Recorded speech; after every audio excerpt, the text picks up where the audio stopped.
औरतों के हक में बोलना सिखाया। हमारे बीच में अभी अशोक चौधरी जी बोल रहे थे, उनसे भी हमने हमेशा बहुत कुछ सीखा है और बल्कि उनके साथ बहुत सारे आंदोलनों में कंधे से कंधा मिला के खड़े रहे।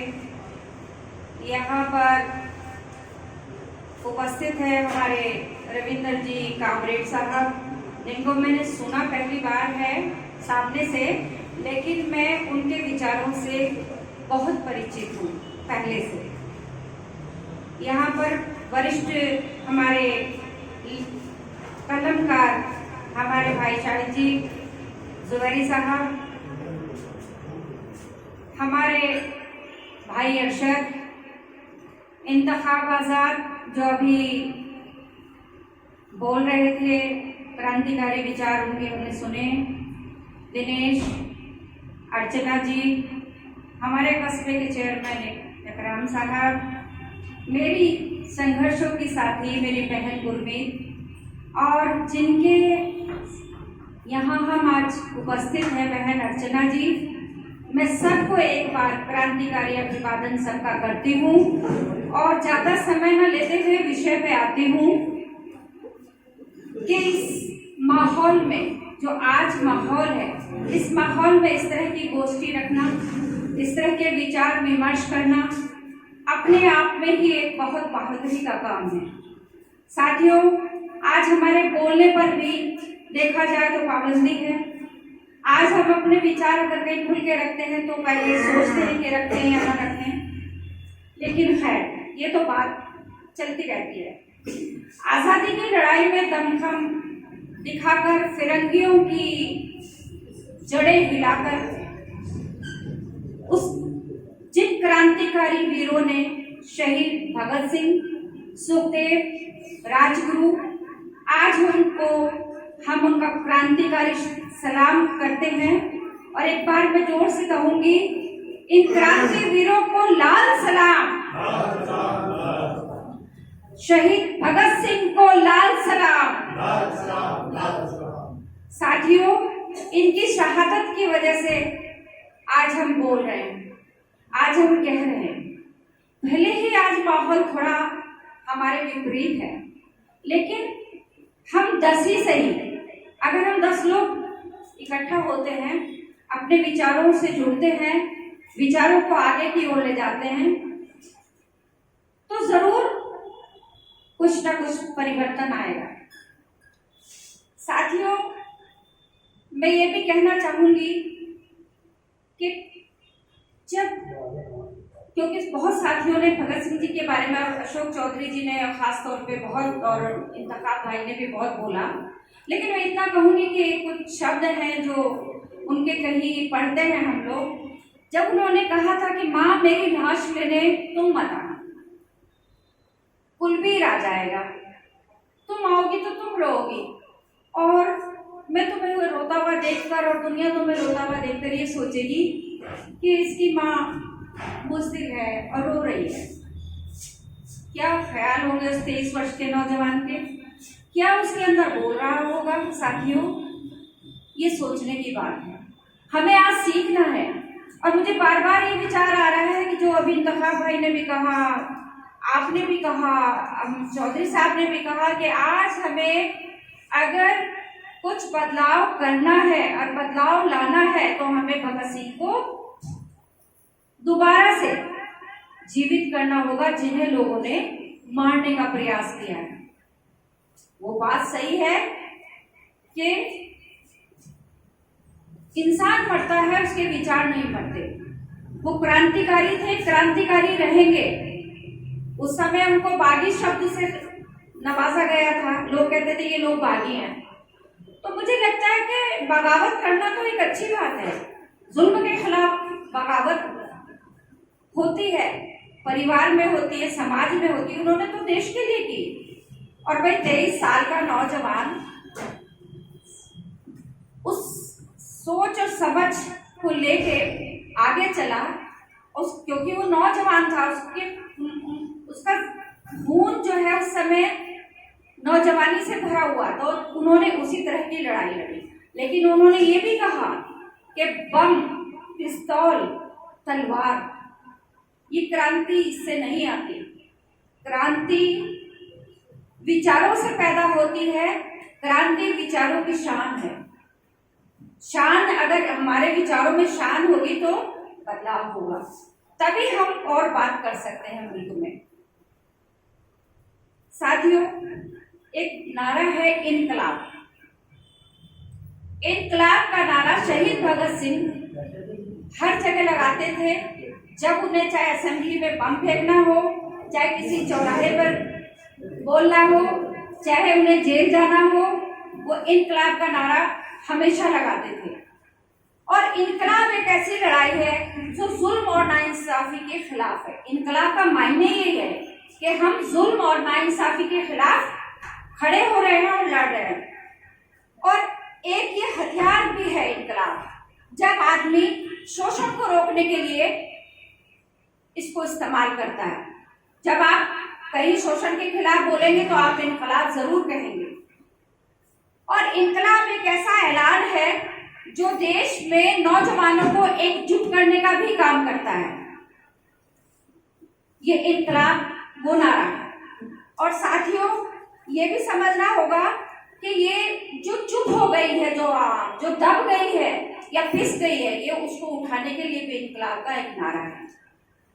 तो इनकलाब भगत सिंह जी ने जो इसको हथियार बनाया था, वो इन्हीं सब बिंदुओं पे बनाया था कि जब जब हम इनकलाब बोलेंगे, समझो हम परिवर्तन चाहते हैं।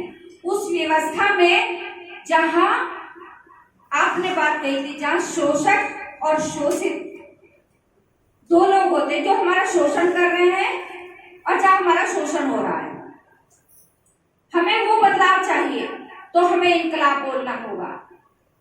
साथियों, थोड़ा सा मैं ये बताना चाहूंगी, क्योंकि जब बात होती है तो कुछ चीजें उदाहरण पे जुड़ जाती है। जब मैं मुजफ्फरनगर गई और यहाँ से, क्योंकि आवाज उठाना और लड़ना मेरा काम था, हमेशा रहा और आज भी है। जब मैं वहां गई और कलेक्ट्रेट में हमने महिलाओं को इकट्ठा किया पहली बार वहां, और जब हजारों महिलाएं वहां इकट्ठा हुई तो हमने डीएम के कार्यालय के सामने इमराना वाला केस चल रहा था, जो राष्ट्रीय इशू था, जिसमें महिला का घर में उत्पीड़न हुआ था, और जिसको वहां की जाति पंचायत ने, वहां की खाप पंचायतों ने, वहां की पुलिस ने, वहां के लोगों ने एक अलग तरीके से घिनौना रूप दे दिया था, जिसमें महिला को ये कहा जा रहा था कि ये इसी ने किया है जो कुछ जुल्म किया है। तो हमने वहां इकट्ठा की औरतें, मैंने वहां सबसे पहले इनकलाब का नारा उन महिलाओं से लगवाया था। हमने कहा कुछ मत बोलो, तुम कुछ नहीं जानती हो, बस ये बोलो कि इनकलाब जिंदाबाद। ये तुम्हें खुद ही कार्यालय से निकल के अधिकारी पूछेंगे भाई इनकलाब की जरूरत क्या पड़ रही। और वही हुआ, जब बहुत सारी तख्तियां लेके औरतें घुसी और उन्होंने पूछा था, उन्होंने कहा कि ये चीजें हैं, ये हमें चाहिए। और आज तक मैं ये कहूंगी कि जब भी कोई आंदोलन हुए, अभी जो आपने देखा हमारे किसानों का सबसे बड़ा आंदोलन, जो हमारा ऐतिहासिक आंदोलन बना, जो लोकतंत्र को बचाने के लिए था। किसानों का मूवमेंट तो था ही, लेकिन लोकतंत्र को बचाने के लिए भी लोग इकट्ठा हुए, जिसमें नौजवान, पत्रकार, किसान, सोशल वर्कर, सब तरह के लोग गए और उन्होंने वहां आवाज उठाई। तो वहां भी एक ही नारा गूंजता था सबसे ज्यादा, जो था इनकलाब। तो साथियों, मैं इसलिए इनकलाब पे ज्यादा बात कर रही हूँ कि अभी इनकलाब बोलना पड़ेगा। जितने लोग यहाँ बैठे हैं वो आज सहमति से हाथ उठाएंगे, वो हमें इनकलाब बोलना पड़ेगा, भले हमें उसके लिए सजा क्यों ना हो। जब तक हम इनकलाब नहीं बोलेंगे तब तक ये दोबारा परिवर्तन नहीं आएगा। इनकलाब जिंदाबाद, इनकलाब जिंदाबाद। तो साथियों, इनकलाब एक ऐसा नारा है जो इंसान को अंदर से हिलाता है, अंदर से झिझोड़ता है और एक आंदोलन की शर्त। आंदोलन यही नहीं है, हम कहते हैं अभी वो मौका नहीं कि हम सड़कों पे आए, क्योंकि हमें बच्चे भी पाल रहे हैं, ये भी जाहिर सी बात है। हम लोगों को जेल ठोक देंगे, अब तो सीधी सी बात है, अब तो ऐसी ऐसी धाराएं हैं, ऐसी ऐसी चीजें हैं कि हम निकल नहीं पाएंगे। हमें आंदोलन करना है विचारों का, हमें एक दूसरे से मिलके हमें कैसे परिवर्तन, राजनीतिक रूप में नहीं बल्कि सामाजिक रूप में, क्योंकि हमें राजनीति में भी ऐसा कोई बहुत बढ़िया मंच या कोई नेता नहीं दिखाई दे रहा जिसके पीछे हम लोग ईमानदारी के साथ खड़े हो जाएं। साथियों, हम औरतें हैं, हमने हमेशा औरतों के लिए लड़ा है। सामने अशोक चौधरी जी बैठे हैं, वो हमारे आइकन है, मैंने पहले भी कहा वो हमारे मॉडल हैं, हमारे आदर्श हैं, जिनके पद चिन्हों पर हम चले। चाहे वो वन निगम से लड़ाई हुई हो, चाहे वो मजदूरों की लड़ाई हुई हो, चाहे वो हमारे यूनियन की लड़ाई हो, हम हर जगह आपसे सीखें। मेरा आपसे निवेदन है कि चाहे 10-10 बच्चों को, एक बच्चा अभी यहाँ गाना गा रहा था जिसने शुरू में गाना गाया, वो शायद महाराज सिंह डिग्री कॉलेज में पढ़ता है। इस तरह के नौजवान बच्चों को, क्योंकि ज्यादा बच्चे तो वो है ना जहाँ अभी वो दूसरी विचारधारा के साथ हैं, हमें लेकिन हाँ, हमें उनको उससे हटा, थोड़ा सा उनमें से कुछ ऐसे बच्चों को चुन के, हम 100 नहीं चुन सकते, हम 1000 नहीं चुन सकते, हम 10 को चुन सकते हैं। हम 10 बच्चों के साथ इस तरह की विचारों पे चर्चा चलाएं और इस इनकलाब के नारे पे उनसे बात करें कि शहीद भगत सिंह ने इनकलाब का नारा क्यों चुना। बस ज्यादा कोई बड़ी बात ना करें। वो क्यों देश के लिए मर मिटना चाहता था। 23 साल का जवान, वो बच्चा, उसके मन में भी, आजकल बच्चों के मन में खूबसूरत लड़की से शादी करेंगे, हम फला जगह हनीमून के लिए जाएंगे, हम ऐसा कपड़े पहनेंगे, हम ये सब करने के लिए, बस यही सोचता है आज का नौजवान। उसके मन में बिल्कुल भी नहीं, या फिर ये सोचता है कि जहां भीड़ इकट्ठा हो वहां से लूट मचा लो, वहां 1-2 लोगों को मार दो, या ये सोचता है।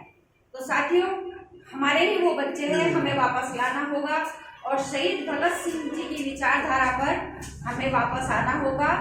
और एक बात मैं इंतखाब भाई की बात का जवाब देना चाहती हूँ साथियों, कि कोई बेवफा से नहीं होता, कुछ तो मजबूरियां होती हैं, कुछ तो मजबूरियां इंसान की रही होंगी।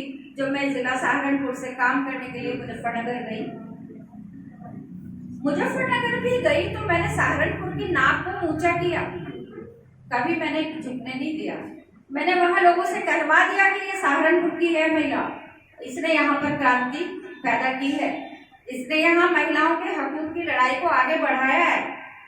और वहां के लोग, वहां भी अच्छे लोग हैं, ऐसी बात नहीं, मैं मानती हूँ कि परसेंटेज कम है, लेकिन अच्छे जो लोग हैं उनके बीच में और वहां की महिलाओं के बीच में हमने क्रांति के बीज बो दिए है। और इस